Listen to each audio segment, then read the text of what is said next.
Thank you for watching, my friend. Today's discussion, if you will, is almost a tutorial. The subject is understanding directed energy weapons, a critical guide for global awareness. Sounds pretty good, right? Well, the first thing you must know is this is what we refer to with DEWs. You are going to be reading and hearing about this. Believe me, if you are advanced or if you are just entering the world of the conspiratorium.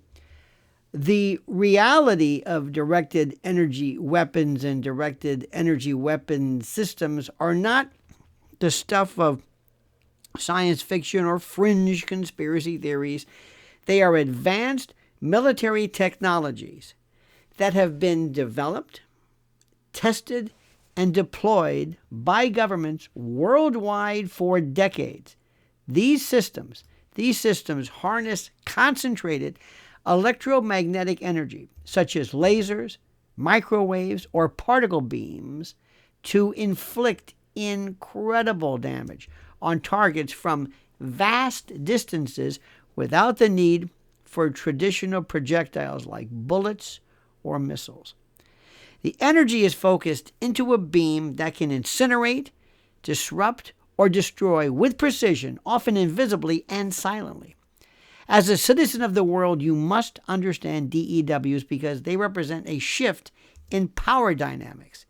They enable unseen attacks on infrastructure, environments, and populations, potentially reshaping warfare, control, and even natural disasters. The secrecy surrounding their advancement fosters a dangerous asymmetry. Governments and militaries hold the keys while the public remains vulnerable. This tutorial, I hope, will demystify DEWs, drawing on established historical records, scientific principles, and real-world indicators to underscore why awareness is not optional but essential for safeguarding freedom and security. DEWs operate on the principle of converting stored energy, chemical, electrical, or nuclear, into a directed beam that travels at or near the speed of light. Now, unlike kinetic weapons, they're unaffected by gravity or wind, allowing for pinpoint accuracy over hundreds or thousands of miles. Their potential for covert use is profoundly alarming. A beam from space or a high-altitude platform could ignite fires. Pause for the moment. Disable electronics or harm individuals without leaving physical evidence. Military doctrines emphasize their role in deniable operations, where attribution is nearly impossible.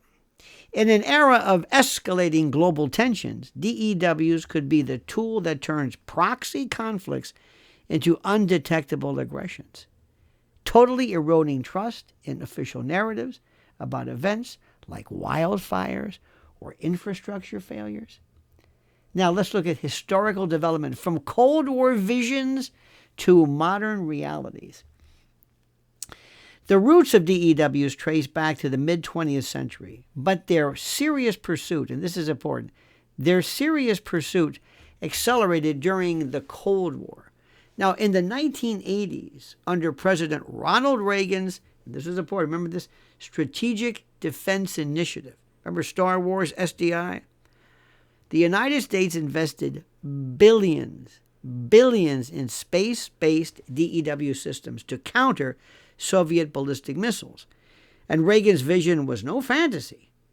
Mikhail Gorbachev, the Soviet leader, took it very seriously, enough to prioritize arms control talks aimed at limiting such technologies. They knew what was happening. And declassified reports from the RAND Corporation, which is, of course, a think tank closely tied to a U.S. military strategy, revealed detailed studies from that era on DEW feasibility. For instance, RAND analyses from the 1980s explored high-energy lasers and particle beams, noting that their potential to neutralize, I'm doing the air quotes, neutralize threats by projecting energy through the atmosphere. Now, these reports, now over 40 years old, discussed challenges like atmospheric interference, but proposed solutions that have since evolved into, well, shall we say, operational capabilities. One key insight from early RAND documents was the dual-use nature of DEWs. They could defend against missiles while also serving offensive roles, such as, for example, targeting ground assets. By the 1990s, prototypes like the neutral particle beam accelerator were tested in space, demonstrating the ability to direct charged particles at targets.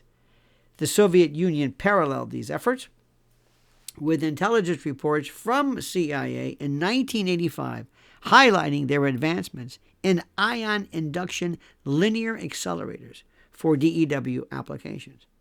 Post-Cold War development, of course, continued under wraps. Now, the U.S. Department of Defense, DOD as we cool kids call it, DOD has since fielded systems like the active denial system. This is a microwave-based weapon that heats human skin to induce pain, tested in the early 2000s for crowd control. China, Russia, and other nations have followed suit, and China's DEW program dates back to the early 1980s, with progress in high-power lasers for anti-satellite and anti-missile roles. This history is frightening because it shows a pattern of escalation hidden from the public view. What was once dismissed as science fiction or some crazy conspiracy theory by skeptics is now documented in congressional reports, such as the 2024 DOD primer on DEWs, which confirms their integration into modern arsenals. Behind classified paywalls, as the technology matures, the gap between public knowledge and elite capabilities widens, leaving citizens exposed to unaccountable power. Now, let's look at how DEWs work, the principles and technologies. At their core, DEWs rely on electromagnetic spectrum manipulation to deliver destructive energy. Let's break down the main types and mechanisms as understanding the science reveals their most terrifying efficiency. First, lasers. High-energy lasers, HELs, focus coherent light beams to burn through materials. Different frequencies, different effects. Ultraviolet lasers might, for example, vaporize surfaces, while infrared ones penetrate deeper. A clever technique from those 1980s RAND reports involves a pulse train. An initial laser pulse ionizes the air, creates a plasma channel that punches a hole through atmospheric turbulence. A follow-up pulse then travels unimpeded through this vacuum-like path, extending the range and lethality. It's brilliant. Modern examples include the UK's Dragonfire system, which is a 50-kilowatt laser capable of downing drones or mortars from kilometers away. The speed of light delivery means no evasion is possible. A target is hit before it knows. Then microwaves. High-power microwaves, or HPMs, emit radio frequency energy to overload electronics or cause thermal effects.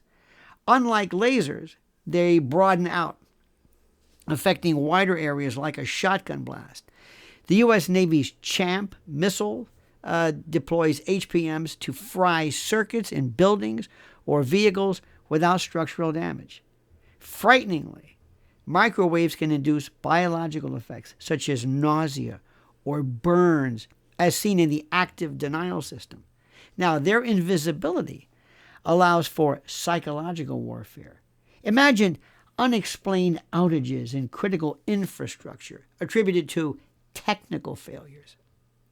Particle beams, listen to these. These accelerate charged or neutral particles, for example, electrons or protons, to near light speeds. Neutral beams avoid atmospheric deflection, making them ideal for space-to-ground strikes. Early challenges like blooming, where beams disperse due to heat, have been mitigated through advanced cooling and focusing. Oh, this is brilliant. Russia's claimed plasma-based DEWs fire ionized gas toroids, potentially disrupting entire regions. Now, then there's sonic and other variants. Long-range acoustic devices, LRADs, are focused sound waves for non-lethal deterrence. But scaled up, they could cause internal organ damage. Emerging hybrids combine these for multifaceted effects. Are you getting this? Now, power sources are critical. Space-based DEWs might draw from solar panels or nuclear reactors, enabling sustained operations. The DoD's 2021 Directed Energy Futures 2060 report envisions DEWs dominating battlefields by mid-century, with cost per shot as low as pennies compared to millions for missiles. Now, this efficiency is double-edged. First, it democratizes destruction for superpowers, but amplifies the risk of misuse. Now we have real-world applications and evidence of use. DEWs are already operational in military contexts, with implications that should alarm every citizen. They excel in anti-missile defense, drone swarms, and electronic warfare. Turkey's ALKA system reportedly downed a drone in Libya in 2019, the first confirmed combat use. In Ukraine, Russian and Ukrainian forces have, reportedly, deployed anti-drone DEW rifles like the Stupor or EDM-4S, emitting EMPs to disable electronics mid-flight. But the most unsettling applications involve testing in ambiguous scenarios, where DEWs could masquerade as natural events. Consider the 2023 Quebec wildfires. Satellite imagery from sources like GOES-16, the GOES-16, showed around 26 fires igniting simultaneously across a 350-mile diameter in remote, roadless areas. Now, official explanations cite lightning or weather, but the synchronized pattern, defying typical wind-driven spread, mirrors a buckshot dispersal, as is from orbital targeting. Now, this isn't coincidence. Militaries must test weapons in real conditions, okay? Much like bioweapons labs require field trials beyond lab rats. Historical precedents abound. U.S. electromagnetic weapons disrupted Iraqi systems during the Gulf War, and reports of Soviet DEW tests in the 1980s involved similar environmental anomalies. Fires in Maui and elsewhere exhibit anomalies of trees, you know this, trees burning unnaturally, cars melting, while nearby structures remain intact. That all align with DEW effects, like selective microwave heating. A DEW facility on Maui adds to the suspicion, though dismissed officially. These events highlight a pattern. Governments attribute disasters to, you got it, climate or arson, while acquiring land post-incident, as seen in Hawaii's governor buying up scorched areas to prevent speculators. And the real terror is plausible deniability. DEWs leave no residue, allowing narratives to suppress inquiry. Now, the global implications. This is why you must be aware. DEWs signal a new era of asymmetric warfare, where the powerful can strike without accountability. Their space-based potential enables global reach, turning, for example, satellites into weapons platforms that could ignite forests, black out cities, or target dissidents. As populations grow unhealthy and militaries struggle to recruit, exacerbated all by factors like poor public health and the like, DEWs compensate by reducing the need for boots on the ground. See, this fosters control. Sick, distracted societies are easier to manipulate. Citizens worldwide face existential risks.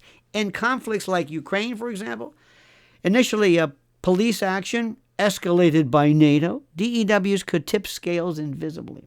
You see, the narrative control is total. Stray from official stories and penalties follow, from job loss to surveillance. Yet awareness is resistance. Demand transparency on DEW programs.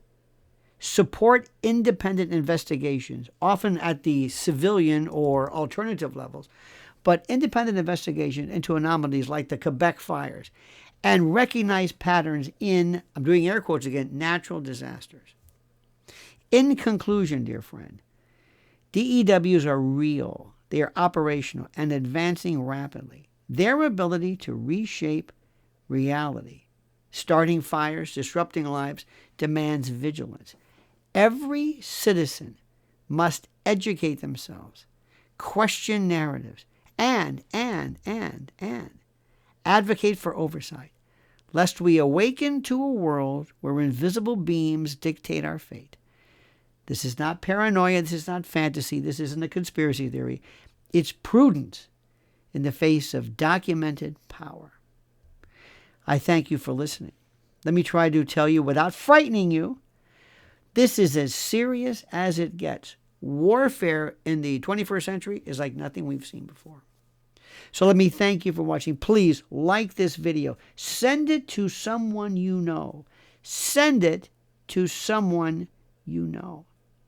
Refer them to us. Like this video.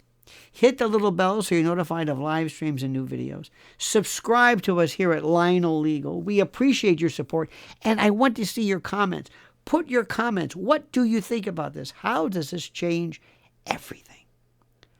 My friends, I thank you for this. I thank you immensely. We have so much to to attack, but the first thing we must do is to know the issues and know the science. And this is step one. I applaud your interest. I thank you, and now I ask you to comment as you see fit.